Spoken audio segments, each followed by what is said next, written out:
کلمہ پڑھتے ہی حضرت عمر نے فرمایا یا رسول اللہ جب آپ سچے، قرآن سچا، اسلام سچا، تو چھپ کے نماز پڑھنے کا کیا مطلب ہے؟ فرمایا ابھی تعداد ہی کوئی نہیں، 40 تو مسلمان ہیں۔ عرض کی حضور مہربانی کریں نا، آپ صرف اجازت دیں۔ 20 لوگوں کی صفیں بنا دی گئیں، ایک صف کے آگے حضرت عمر ہیں، ایک صف کے آگے حضرت امیر حمزہ ہیں۔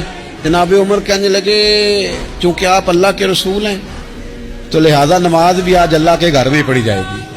تو حضرت عمر بیت اللہ شریف کے بیچ کھڑے ہو کے نعرہ لگاتے ہیں، فرماتے ہیں میں عمر ہوں، تم مجھے بھی جانتے ہو، میرے باپ کو بھی جانتے ہو، تم میرا قبیلہ بھی جانتے ہو، میں نے پڑھ لیا ہے محبوب کا کلمہ۔